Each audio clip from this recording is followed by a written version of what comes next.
For many people, today's world is insecure, full of threats on many fronts. Violent conflicts, natural disasters, persistent poverty, epidemics and economic downturns endanger peace, stability, and sustainable development. These threats are no longer isolated events limited to national borders.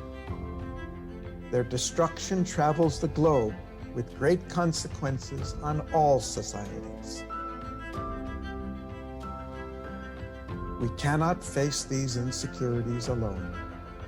We need to rise above our national and individual differences as one human family, with human security for all. Human security is a people-centered view of what it means to be safe and secure. Faced with unprecedented challenges, the world requires urgent responses and innovative solutions. Next-generation and human-centered technology carry the potential to reshape our future. Join us on a mission to bring human security for all through technology. Let us rise together to reach our potential and leave no one behind.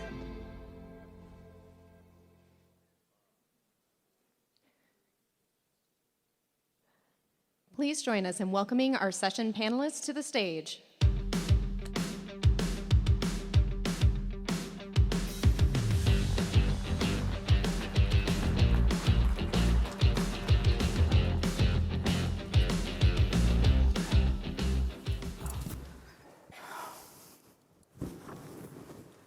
Thank you very much for attending this session. We're delighted to have you here. You saw the video. This was the Human Security Campaign and HS4A, so Human Security for All. CES have been absolutely wonderful. They're reflecting their values and their belief that the future is about human security for all at CES this year. And I think it's something that no other trade body in the world has probably ever done. So we're delighted to see this theme of human security being embraced. This panel, which has some excellent speakers on this topic of human security and how it links to education, are going to explain to you the things that they see that are exciting and changing education, that can define education for the future. To introduce myself, I'm Ketan Patel. I chair something called Force for Good. I'm also on the executive team of the World Academy of Art and Science. And the World Academy of Art and Science has worked with the United Nations Human Security Trust Fund to conceive this idea of a campaign for human security for all at a time that I think all of us would say has been a brutal time of the pandemic, followed by a war in Europe, and the numbers are very startling. 100 million more people are in extreme poverty. 100 million people have skipped school, young people. The UN estimates that up to 850 million people will not have the skills they need to go into the workforce from the children that we're educating today without radical action. And so that's what we're going to hear about today from this group. And I will encourage you to think about some of the things they're saying and the big themes that it implies for every place that you come from. And CES is great at drawing so many people from all over the world for a theme like this.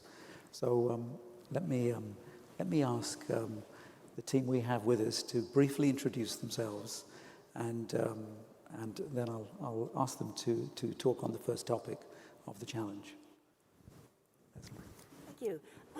Hello, I'm Leslie Shannon. I am Nokia's head of innovation and trend scouting.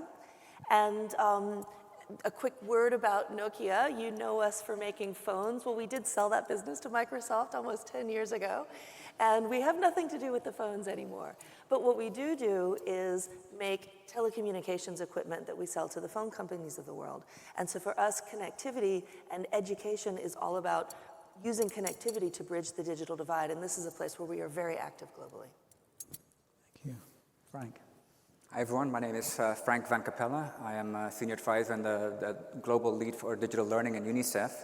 And maybe digital learning and UNICEF is not something you typically associate, but digital learning has become a really big area for us, especially since COVID It's something we've been active in for quite a few years, but since COVID, it has just grown exponentially. We now have at least 250 people across the globe working at least partially on digital learning, and it's very closely in collaboration with government, so it reflects also the increased demand and prioritization of governments, as well as our close work with the private sector as well in this area.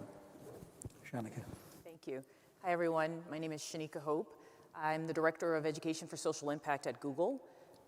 In that work, it's the embodiment of work that I've been doing for much of my life. I've spent 20 years in public education, and then the second half of my career I've spent on the private sector side with a hyper focus on understanding the opportunity of technology and understanding how we can leverage the power of technology to drive equitable access and to help people unlock their fullest potential. And so the work that I lead at Google today is to lead this large portfolio, global portfolio, focused on this idea of advancing equity for all so that all can participate and unlock their greatest potential. So that's the work that I lead today at Google.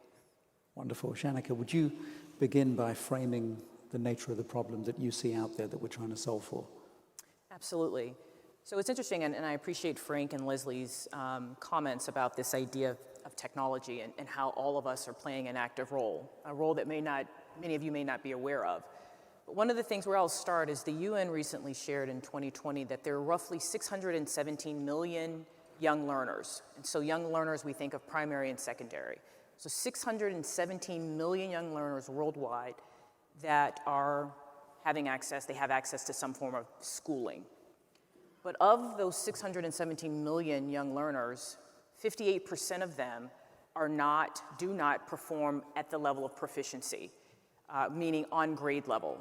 So that's roughly 60%. 6 out of 10 young people are not reading or computing on grade level. And so that's the context that we are all trying to participate in. And so the work that, the opportunity that we're trying to have greater impact on is really ensuring that all students have access to high quality education so that they can be a part of the solutioning for this very complex world that we live in today. We want all students to have access to quality education no matter their zip code, no matter their location, no matter their background. And so that's the work that I lead every day at Google, and that's the context, the problem space that I think all of us are trying to have to be a force multiplier, to drive some good. Frank, do you want to pick that up? Because you've been an entrepreneur before too. You've joined the UN. You're required to be an entrepreneur in this job to solve this massive challenge. How do you see it? What is the challenge? Yeah, maybe just to add to your points and throw some more data points out there. What is the challenge? You know, we often talk about the economic crisis, we talk about the health crisis due to COVID. What we don't talk enough about is the learning crisis. There is a global learning crisis going on right now, and there's some shocking data points that I think many people don't know about. For example, there's 244 million children that are out of school. And for those that are in school, a lot of the children are not actually learning. You know, they're not learning how to read, for example. There's 2/3 of children across the globe, that's the estimate, who are unable to read by age 10. So there is a massive global learning crisis which got exacerbated due to COVID. It's worse now than it was a few years ago. So that's the context. And I think when you look at how to apply technology, you can kind of split it into kind of 2 ways in which you can address this learning crisis. One is all those children who are out of school, the 244 million. So during COVID, we gained a vast amount of experience in remote learning, distance learning. You know, the majority of the world's children were out of school, and we can build on that to try to reach children that are still out of school today. And many of those children that were out of school during COVID, they never went back to school. And then there's the other problem, which is that children that are in school and they are not learning. And they're not learning for many reasons. Many children, for example, they like reading books. And just to throw one other interesting fact out there, we often think, well, if you don't have reading books, you don't, there's so many issues that children are facing. What is the relevance of digital? What's the relevance of technology? Well, I think also, as we saw in an earlier session on microfinance, technology is becoming ubiquitous. And it's actually more common in many countries for children to have access to a shared smartphone, not an expensive one like you have in your pocket, but like a $30, $40 smartphone, for example. Still, it's a smartphone. And they're more likely to have access to that in the household than they're likely to have access to a set of reading books. And if you have children, if you've raised children, I have 3 children, helping to them to learn how to read. You know it takes a lot of books to learn how to read. They don't have that, but they do have access to a smartphone. So just putting those together, that's just one example of how we can leverage technology. There's technology in teachers' pockets. They also have smartphones. Technology is becoming ubiquitous. It's everywhere. It's internet, which is still a problem, but I think there's a lot of potential to tap into that power of technology, and we've seen it during COVID. And there's some countries, we call them champion countries, that are taking that forward.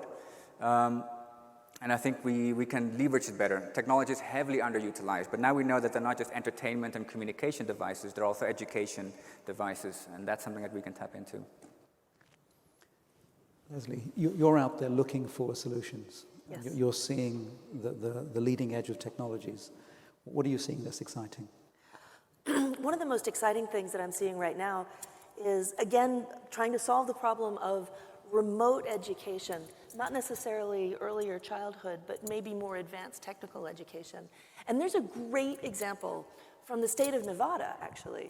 One of the programs that's going on here is the state of Nevada is making VR headsets, virtual reality headsets, available in libraries throughout the states, particularly focusing in remote areas of Nevada, because this is a really big state.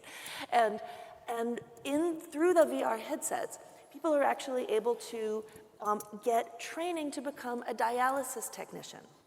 And so using VR is a way to train people to use the equipment without physically being present at the equipment. And without that, and the VR thing was like, well, that's kind of an expensive technology. Do we really need that? You can't understand how to work the machine from a book, and you might not be able to travel from your remote town to the big city to get the actual hands-on training. So virtual reality becomes this excellent way of getting people in remote areas, still in the remote areas, to have the kind of training in healthcare and in all kinds of other fields to support the people who need that kind of support there at the place. And so this, for me, is like a spectacular, spectacular model for going forward. Now, where we need to make sure that we kind of catch up with, the state of Nevada is, a real leader in this area. And the Bahamas, actually, they're also doing the same kind of thing using virtual reality for engineering education. But a policy question comes out of this, which is, if I've learned how to become a dialysis technician in virtual reality, is that going to qualify me in the state certification process? Is that going to be recognized? Or is the state certification process going to require that I have some kind of in-person thing as well? So this is where technology kind of moves ahead of policy, and policy needs to catch up. And so, so this is a kind of a slightly different digital divide, but this is the kind of digital divide that exists right here in the United States as well as globally. And so this is where I think that the more advanced technologies can actually really help to bridge that gap. If I could. That's really interesting. Sorry, go ahead. I was going to ask if I could build on that point that Leslie, thank you Please. for that. Leslie's walked us through a pretty high-tech, powerful solution that does enable adult learners to get these in-demand skill sets to unlock new job opportunities that, yes, rightly so, would be more difficult to make available in rural environments. But there are some additional low-tech opportunities that we're also experimenting in models that exist. And one way that Google has played a role with some of the low-tech examples where connectivity is not available or it's very infrequent, access to broadband is not an option. So think mountainous, very rural locations. And so one example that comes to mind of this kind of low-tech, broadband efficient solution, Google has partnered with a local nonprofit organization called the Foundation for Learning Equity. And this foundation actually built a platform that's designed to take basically digital learning content, put it on a portable device, so think of a flash drive or a fob. You put this digital content on this portable device that then can plug into really any device, so refurbished computers, handheld smartphones that most rural or indigenous communities may have access to. And what that does is it allows students and teachers to have access to digital content that is relevant, culturally responsive, likely in their native language. And this allows these communities to participate and have access to more current learning and knowledge in a way that they wouldn't otherwise have access to because they don't have access to broadband or connectivity. So that's one of the low broadband or broadband efficient options that Google has played a role in providing. And I know, Frank, you've also had experience there as well. Frank, why don't you pick that up? Because you said earlier that the education challenge is huge, and over 250 million kids aren't getting the education they need. What are the things UNICEF is trying to do to close that gap? Yeah, I think one interesting thing is that I think there's a myth out there. For example, during COVID, the myth was that the reason why a lot of children were not learning was because of technology, because there's a digital divide, because they don't have access to devices and connectivity. But we did a lot of research and we found that that's not really the biggest problem. It is a big problem, but the biggest issue is actually all the other stuff. And it's the other stuff that we as UNICEF are working on. One of them is that there's simply no platform, there's no space on the internet to go to which has resources, educational resources in the mother tongue. That's the case in some languages, some countries, but many countries that's not the case. And a lot of governments started creating these digital platforms during COVID, often in collaboration with UNICEF. We work closely with them on that. But now we just, there's a trend towards sliding backwards. So we've launched this new initiative called Gateways to Public Digital Learning. And the idea is to advocate for education to become a public digital good across all relevant languages in all countries, and not like one platform, one size fits all, but working with governments to build up their national platforms, as they have done during COVID, but then building on that, strengthening that, continuing that. And there's a few countries that are doing amazing work in that area, and they can kind of show the way. There's the Indonesias and the Mongolias, and there is Honduras, Zimbabwe, Egypt. There's a lot of countries that are doing fantastic work, and that can be an example for other countries on how you can build on all the innovations that came out of COVID, all the great work, and take it forward and really truly enable children, whether they're out of school or in school, to have a space on the internet that can connect them, but also offline, and that's another issue. I don't know if you want me to continue on that. We're going to pick that up with Shanneke. Maybe you can continue. Shanneke, you gave us an interesting little window into an example, but here you are, you're at Google. You have a perch from which you can see a lot. What are the sorts of things that Google is doing that is really exciting, that will make a difference to this problem? Yeah, thank you for that. Having the platform of a Google does allow us to have a bit of a call to action to broader communities and nonprofits. That does give us a vantage point that allows us to see more promising practices and nonprofits that are actually trying to solve some of these education gaps in local communities. And some of the ways that we've done this recently, so since 2005, Google has actually given over $300 million in funding to nonprofit organizations to help advance specifically in the space of education and the education gap. And there are three priority areas that we primarily pay attention to. It's specifically this idea around access, and this idea also around ensuring that those solutions can they work in environments that have low tech, low connectivity. So what are some of the solutions that we can provide in that way? And an interesting solution that we recently supported was this platform called Calibri. And the Calibri platform, similar to what Frank has described, it allows schools and students to have access to content offline. Students can move through that content, and then when a teacher is able to have access to connectivity, they can take that fob, insert it into a device that has connectivity to upload the student's progress.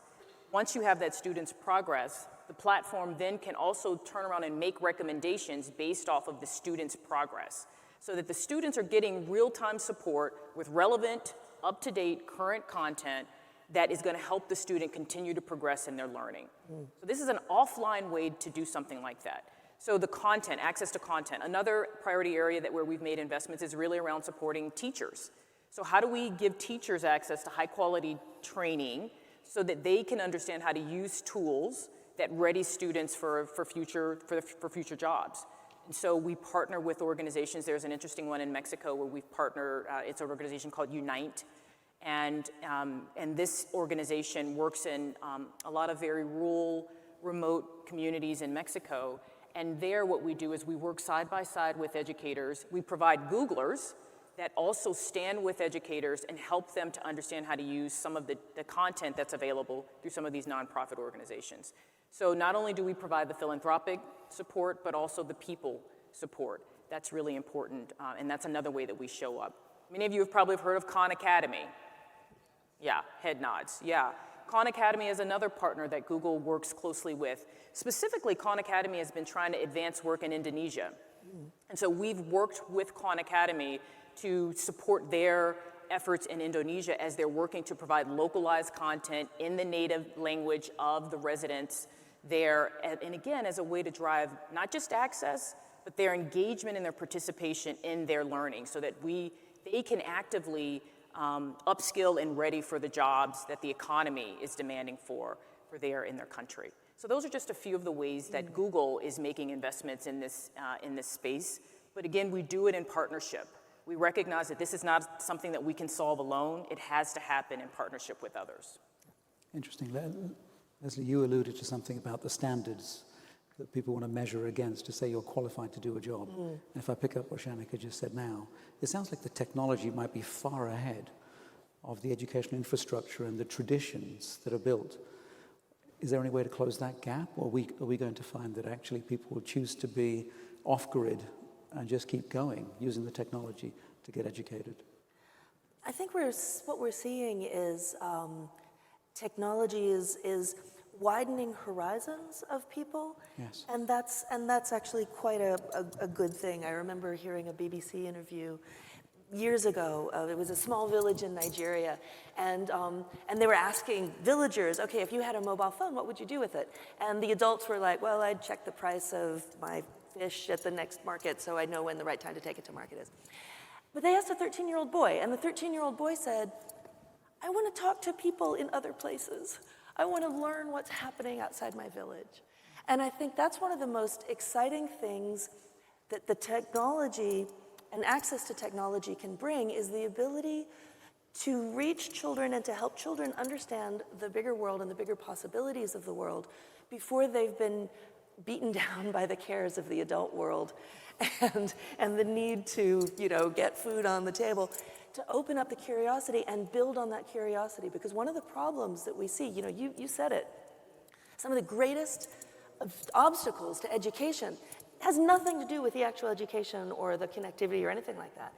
It's whatever was there before. It's traditional things holding people back. So one of the projects that Nokia has been involved in with Orange in Morocco is providing connectivity to rural Moroccan villages, specifically for education.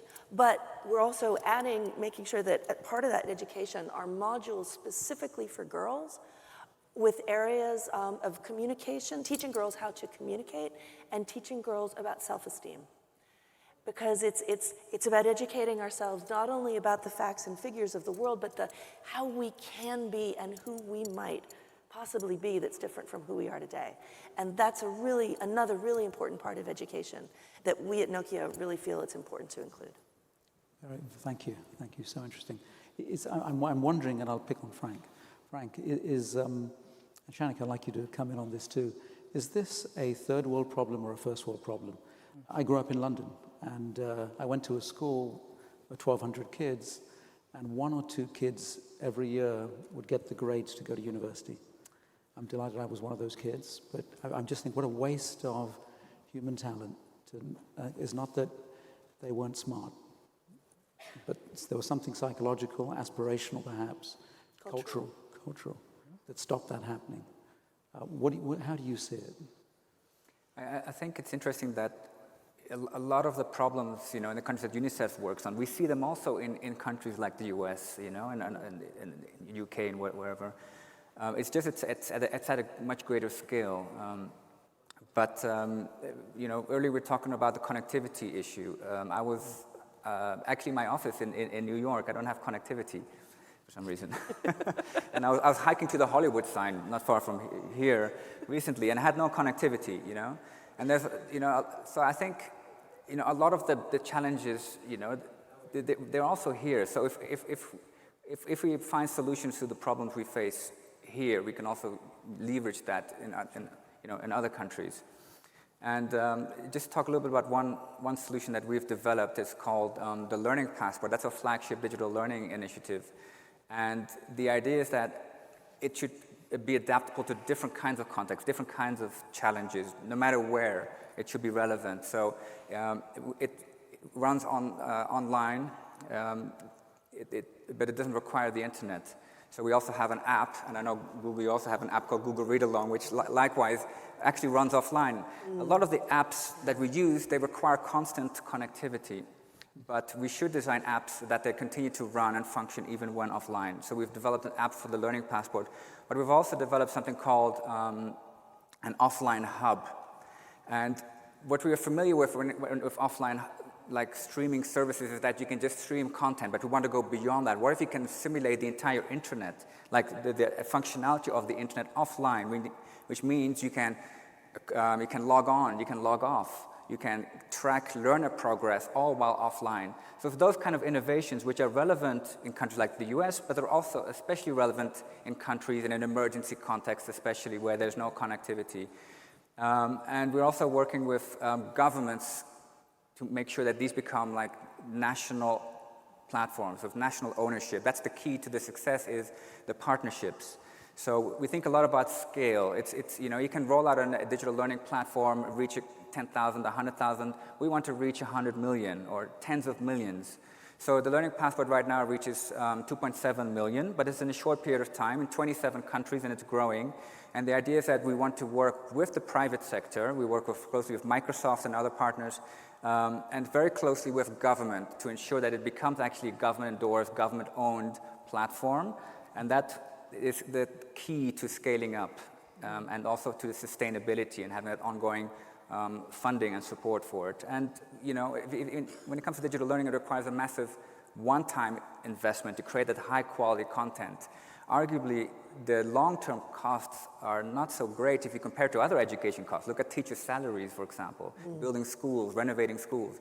If you think about building a digital learning solution, yes, it's very expensive, that one-time cost, if you want to build something great. But afterwards, you know, we're talking about hosting, streaming, right? A lot of automation.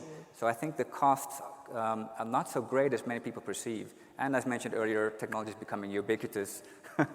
So as long as we, you know, think about technology as something we can learning, something that can happen through our smartphones, not just laptops and tablets, because yes, laptops and tablets are out of reach for many of the world's children for the time being, but smartphones are not. So I think there's a lot of untapped potential, a lot of innovations that, you know, have a lot more potential to transform education than we think. Shanika, would you pick that up? Because it sounds like Frank is in the business of, it sounds like a private sector investor, right? So he's looking for technologies, he's looking to get it funded, and you know, my day job is an investor, or one of my day jobs is an investor. So the most exciting time for me is when people walk through the door with pitches, and EdTech is such a popular topic. People walk through with every single little segment that you might imagine and things you haven't thought of, in ways to get people educated. Yeah. You know, it's interesting. Thank you for the follow-up question there. You know, technology it's a tool. Yeah. It's a tool. And I appreciate your question of, is this a first world or a third world problem? It's actually both. When the world leaves communities behind, we suffer collectively. And I think our pandemic was a fantastic example of clearly demonstrating the disparities that exist, and also gave us a very, very real example of what happens when we come together as a collective to try to solve a very difficult challenge. The education gap is solvable. Technology is a tool that can help us solve the gap. And what I'm excited about as I think about the opportunity of the role that industry can play, and quite frankly, the role of private public sectors, to Frank's point about government, we all have a role to play in solving this challenge. But what gives me hope as I think about the opportunity of technology and its role is that we know that technology, when it's used in its best case, is that it helps us to understand through the use of data what the needs are. Technology helps us really to diagnose, can be used as an effective tool to help us to diagnose the needs, but then also to drive scale. So once we identify the solution, technology is a fantastic tool to help advance scale. And so as I think about the opportunity and what I know that we reflect on at Google, is we really are focused on having a clear mind and a clear understanding of the problem that is important to the communities globally, understanding the problems. We do that by working in partnership with the communities, but then bringing the best of our strength, which is our people and our technology, to solve the problem that's at hand. And so when I think about how technology can drive substantial entrenched change, it doesn't, for me, the solution doesn't go back to the technology, it goes back to the people. And so I think, when I think and reflect on the pandemic and how I saw us come together in the medical community, it was when people began to share information, to share data, to share understandings. And then in our sharing, we had greater understanding to leverage the tool that was in front of us of all of the research and all of the understanding of like, how do we build a substantive solution to solve the pandemic? When I think about the education gap, I think technology can be a similar thing. It's us coming together, getting a clear understanding of the needs, and then looking at the promising practices, which do include offline, unplugged use cases of technology, but it starts with the people, and it starts with us responding and having a clear understanding of the needs, and then working together. I think that's the opportunity. That makes a lot of sense. Frank, I know you're reaching to say something about that. Yeah, if I can just respond to what you mentioned about technology being a tool, yes, absolutely. I mean, we don't see digital learning as something that's going to replace face-to-face learning, not at all. I mean, there's situations where it has to because it's an emergency and it's not possible to do face-to-face. Yeah. But in general, it's just a tool that addresses specific challenges that we are facing in education. And just to give one example is the fact that, hundreds of millions of children around the world are not learning at their level. And actually, if you think about it, a teacher's job is really tough because you have to teach to a whole class, and they're all at some at different levels. And that's a struggle that teacher has, and that technology can help address. For example, through personalized and adaptive learning, digital learning solutions nowadays can automatically adapt to the level of the child. But they can also give that information to the teachers and to the parents, to the students themselves, so they can see, okay, this is where I'm at, this is where I need to go next, this is how I can best be helped. And that is such a huge problem because you have, you just imagine like, a classroom where you have like 80 kids and maybe it's a grade 4 classroom and maybe 60 or 70 of them are actually at grade 1 or grade 2 level. That's the reality of many teachers in the world today. So technology can absolutely help there to, because technology can automatically adapt to the learner in a way that teachers cannot do for a classroom of 80. And at the same time, it can give that guidance to teachers, to parents. So I think this is one of the key areas where we see huge potential for digital learning, and whether it's in the US or in any country, in the countries we work in as well. And that just actually brought to mind the Khan Academy example, and I'm so grateful that you brought us back to that point and a powerful use of the technology, which is these intelligent tutors that are paying attention to the students' learning, watching how they're moving through the content, looking at places where they're falling off. Through the Khan Academy partnership that Google's had, Khan Academy was able to build in those additional supports and helpers to provide that feedback to students, but something else that they were able to build into their platform was also supports for parents. So that when students went home, in particular during the COVID, because parents were now finding themselves as serving as teachers, they had no idea how to teach algebra. And so through the Khan Academy tool, they were able to basically build lesson plans that parents could use as an augment to what the schools were providing their students. That was a powerful use of the technology, and it was because of the back-end technology, the algorithms, that understood, here are the pain points, here are the drop-offs, this is where we know where most kids get stuck. And so they can build a customized learning plan that parents can use to augment the learning because they're now a teacher, which is hard. I want to bring it back to the human security question that CES has posed and that this campaign is all about. What are the consequences of not solving this problem? Frank? Maybe I think one of the big consequences of the learning crisis is inequality. I mean, this inequality in education leads to inequalities across all areas of society, and inequality, we know, leads to conflict, leads to a lack of security. So I think that's one of the big areas, I think, where, we should really focus on. And at the moment, if you look at digital learning solutions, there's great ones out there. They are for the elite. There's a direct correlation between the quality and of the digital learning solution and the languages and, and therefore the elite and for like the majority of children in the world, you know, they don't have access to anything, or not in their own language. Or if they do have access to something, the free stuff that's out there, it's not nearly as good, not nearly as engaging. It doesn't have the personalized learning and all those other aspects to it. So I think that's something that if we can address the inequalities that exist in education, we can also address inequalities in society as a whole. Leslie, same question. Yeah. It's an important one. Yeah, I mean, for me, I think, what's at stake is civilization. I have one of my closest friends back at home in California. His parents are from rural Mexico. And the way he explained to me their worldview was he said, anything that wasn't immediately understandable, that we, with our learning, we would understand the scientific reason for. But if that's not understood in his parents' village, then what provides the answer is superstition. And so learning is really against superstition, and it's about guarding the scientific advances that we've made and cherishing them and building on them and not letting them go too easily, because that's a first world problem too. That is. That's an everyone problem now. Annika, what are the consequences of not addressing this for human security for the world? Yeah, I think the consequence is freedom and independence. I think if we do not enable everyone to have access to high quality education, it hampers independence and freedom. And before we came to stage, we were all talking about our shared experiences, and Leslie shared, and I don't want to paraphrase the story incorrectly, but she had the opportunity to meet with a lot of various families and communities in India.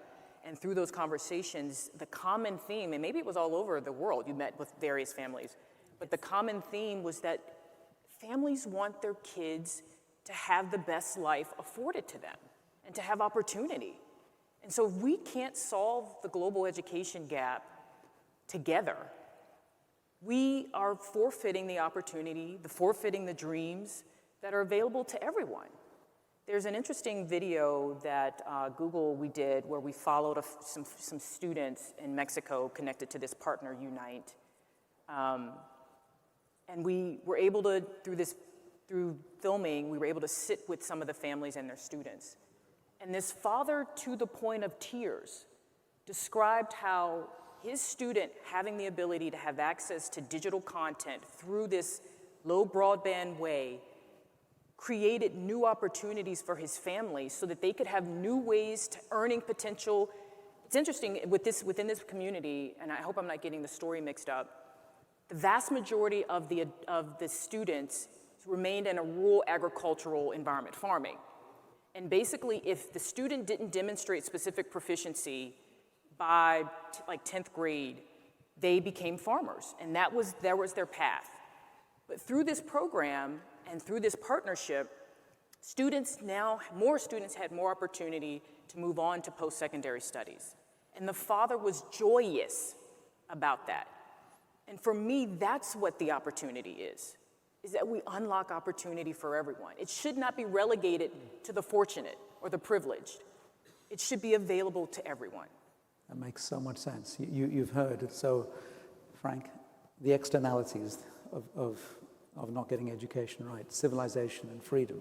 I mean, these are big things that we all cherish and value, and we want them to work out right. Now, we have a very short amount of time. So 30 seconds each. If there were no limits and you could wave the wand and make something happen, what would it be? What's the most important thing? And I'll start with you, Leslie, and go that way.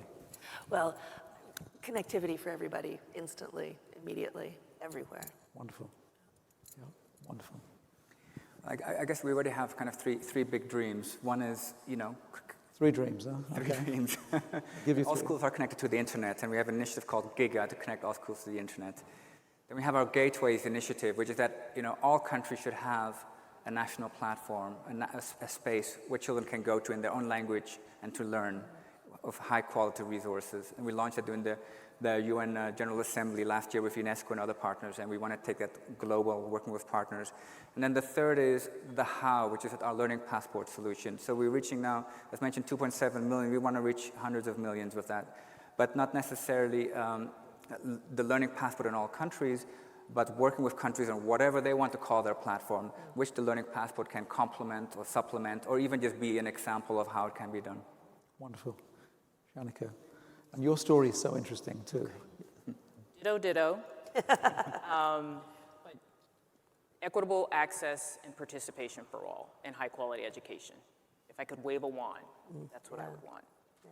I love that. That's so good. Now, all of this comes back to, of course, the fact that CES has had the vision to kick off the revolution here that says technology will solve the human security needs of the world.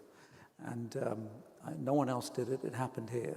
And all of you are a witness to the fact that this story began here, where the biggest institution in the world that gathers the technology minds of the world kicked off this project. So I want to thank this group, who have been fantastic. And I think technology will find the answer, because the human will and spirit is certainly here. And each of these individuals, I spent time with them, has a fantastic story to tell about how they ended up here and what they're doing. And so I hope we'll find all those stories, find the solutions, and change the world for good. And I hope as you go out, you'll be empowered to do that too. Thank you. Thank you very much.